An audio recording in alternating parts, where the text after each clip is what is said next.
विद्या अध्ययन करके एक दिन कन्हैया जब घर को आए हैं, यहां पर मैया ने बढ़िया एक थाले में 56 भोग सजाया है। बढ़िया लोटा और गिलास में पानी रखी, सामने पर चौरंग रखकर और उसमें 56 भोग वाली थाली रख दी और कहा लाला पाओ। आज कन्हैया की आंखों से आंसू आ गए कि आज तक मैया ने ये 56 भोग तो नहीं खिलाया, केवल माखन रोटी दी है, लेकिन स्वयं अपने हाथों से पकाया है। ये सामने रखकर कभी नहीं कहा कि लाला खा ले। आज मैया का वह माखन याद आ गए, मेरे कन्हैया को रोने लगे। देवकी के यूं तो 8 बेटे हुए हैं, लेकिन आज तक किसी का लालन पालन नहीं करिए ना, तो देवकी भी रो पड़ी। समझ नहीं आ रहा है कि कन्हैया क्यों रो रहा है। कन्हैया रो रहे, बैठकर देवकी रो रहे। वसुदेव को पता चला, वसुदेव आए, देखते वसुदेव रो पड़े। किसी के समझ नहीं आ रहा है कि आज कन्हैया इतने विचलित क्यों है, रुदन क्यों कर रहे हैं। यहां पर एक बड़े प्रकांड विद्वान ज्ञानी उद्धव जी महाराज रहते हैं। उद्धव जी ये पूरी पृथ्वी में एक अकेले इतने विद्वान थे उस समय पे, जो स्वयं बृहस्पति जी के चेले थे, गुरु महाराज से शिक्षा लेकर आए थे। कन्हैया के पास बुलाया गया कि कन्हैया को अब तुम ही देखो ये क्यों रो रहा है। कन्हैया से जैसे पूछा उद्धव ने कि कन्हैया किस बात का रोना, क्यों रुदन करते हो। तो कहा भैया ये ब्रज बिसरत नाए, ये वृंदावन की जो मुझे याद बिसर नहीं पा रहा हूं, वृंदावन याद आता है।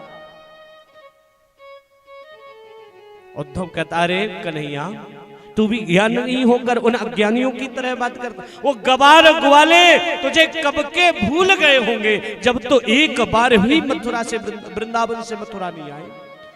मथुरा है ही कितनी दूर, यहां से मात्र 9 किलोमीटर। वो जब कंस था तो प्रतिदिन कर देने के लिए आते थे, माखन देने आते थे। जब से तू यहां आया है एक भी ग्वाला नहीं आया, तो इसका मतलब तो यही है कि वो कब के तुझे भूल गए, तू भी उन्हें भूल जा। कन्हैया समझ गए कि ये उद्धव मेरे लायक तो है, लेकिन इस पर थोड़ी कमी है। ये ज्ञानी है, बुद्धिमान है, लेकिन प्रेमी नहीं है, और जब तक इस पे प्रेम का टीका नहीं लगेगा ये मेरे लायक नहीं होगा। पोथी पढ़ पढ़ जग मुआ, पंडित भयो न कोय, 2.5 अक्षर प्रेम के पढ़े सो पंडित होए। इस पर एक चीज की कमी, वो है भक्ति की कमी। कहा बुद्धि बढ़ी चतुराई बढ़ी, सुंदरता तन में प्रगटी है। मान बढ़ो धन धाम बढ़ो, यस कीर्ति हूं जग में प्रगटी है। झूमत द्वार गजेंद्र हजार, सुरेंद्र हुसै कछु नाय गटी है। तुलसी जगदीश की भक्ति बिना, जैसे सुंदर नारी की नाक कटी है। सब है हजारों सामने, हाथी डोल रहे हैं, धन है, यश है, कीर्ति है, लेकिन अगर भक्ति नहीं है तो सब शून्य, भक्ति बिना सब शून्य। कृष्ण ने कहा भैया उद्धव बस एक बार चले जा, जाकर के थोड़ी सी है ना वहां की शुद्ध लेकर आ जा, बस यही चाहता हूं। ये उद्धव के बोल देखना। उद्धव कहता अरे भैया मैं नहीं जाऊंगा, वो गवार ग्वाले हैं, उन्हीं की भाषा मुझे समझ नहीं आई, वो गमारों के बीच में करूंगा क्या। मैं बृहस्पति का चेला और वो गवार ग्वाले, हमारी बनेगी कैसे। जो मैं कहूंगा वो उन्हें समझ नहीं आएगी, जो वो कहेंगे वो मुझे समझ नहीं आएगी। भगवान मन में कहते हैं ये प्रेम की वाणी है, प्रेम के शब्द हैं, इन्हें को समझने के लिए बुद्धि की जरूरत नहीं है। उद्धव चले जाओ। उद्धव मजबूरी में कहते भैया जाऊंगा जरूर, लेकिन 2 क्षण के लिए, 2 क्षण से ज्यादा नहीं ठहरे। कन्हैया ने कहा भैया 2 क्षण भी नहीं, 1 क्षण में आ जाना, बस ये पता लगा मेरी मैया कैसी है, मेरे बाबा कैसे हैं। अपना अंतरंग, अपना दुपट्टा निकाल करके दे दिया, ये पीतांबर धारण करके चले जा। उद्धव कहता भैया क्या मेरे पास नहीं है? तो कहा नहीं, अगर तू मेरा अंतरंग है तो मेरा अंतरंग डाल करके जाएगा, मेरा पीतांबर डाल कर जाएगा। क्योंकि अगर तू पीतांबर नहीं डाल कर गया ना तो गोपियां तुझे अपने भीतर की बात नहीं बताएगी, अपने मन की बात नहीं बताएगी। मेरा विशेष बन करके चलेगा। आज कन्हैया ने अपना पीतांबर उड़ा दिया, अपने रथ पर बैठा करके कन्हैया ने जैसे भेजा है। आज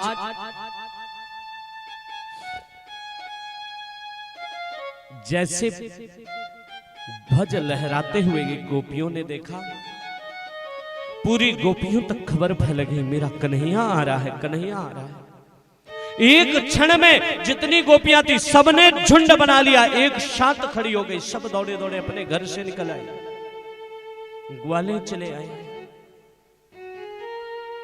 इनका जो सबसे छोटा वो बिलात छोरा था ना मित्र, जिसने कहा था भैया दिखाई दे वो पूतना मारो हाथ, आज सबसे पहले वो खड़ा है और सबको कह रहा है सावधान, कन्हैया आए तो कोई मिलने मत जाना, जब तक आकर के वो हमारे सामने नाक रगड़ कर के क्षमा ना मांगे, जब तक अपने आप वो हमसे माफी ना मांगे, कोई क्षमा मत कर देना। जैसे रथ आया, रथ आकर के रुका, सबसे पहले वही ग्वाला दौड़ करके गया और जैसे दूसरे को देखकर पछाड़ खा करके गिर गया।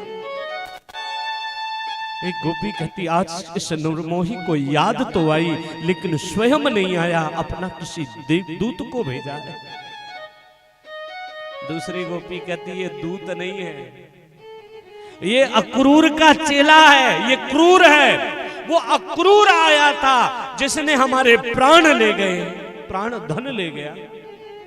ये आया है, ये हमारी यशोदा मैया के को ले जाने आया है।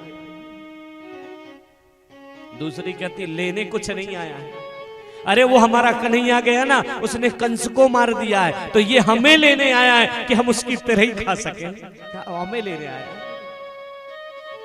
सब आपस में चर्चा, किसी ने उद्धव की तरफ देखा भी नहीं, सब अपने में बात करने में लग गई। उद्धव ने कहा गोपियों, यशोदा मैया का भवन किधर है, उनका द्वार। एक गोपी ने कहा ये जो नदी आ रही है ना, ये नदी जहां प्रारंभ होती है बस वही मैया का द्वार है, ये नदी के सहारे चले जाओ। उद्धव ने कहा अच्छा ये कौन सी नदी है? गोपी कहती है ये नदी नहीं, ये मेरी मैया यशोदा के अश्रु हैं, जो कन्हैया के जाने से मैया रो रही है, रुदन कर रही है ना, तो ये नदी बन गई मैया के आंसू से। उद्धव उसी सहारे चल पड़ा, जैसे गया बस द्वार पर आवाज लगाने ही वाला था कि बाबा दौड़े दौड़े आए, तुरंत कहा अरे भैया कुछ बोलना मत, अभी हाल यशोदा की आंख लगी है, आज बड़े दिन बाद यशोदा सोई है, बोलना मत नहीं तो नींद खुल जाएगी। बस बोल ही रहे थे कि यशोदा की आंख खुल गई, आवाज लगाई अरे बाबा कुछ मत बोलो, मेरा कन्हैया सो रहा है, उसकी नींद टूट जाएगी। बोलते बोलते ज्यों पालने में देखा, पालने में कोई नहीं था तो पछाड़ खा करके गिर गई और जोरदार रोने लगी रे कन्हैया। अब मुझे नहीं लगता कि ये शरीर आगे और टिक सकता है, जी सकता है, क्योंकि अब समय आ गया है, अब मैं नहीं जीऊंगी। अरे किस बात पर उठा, एक बार बस बता दे रे कन्हैया, मैं अपनी वह गलती तो सुधार लूं। निर्मोही बस आकर ये बता दे कब होगा तेरा दीदार। लौट के आजा, लौट के आजा नंद के दुलारे मैया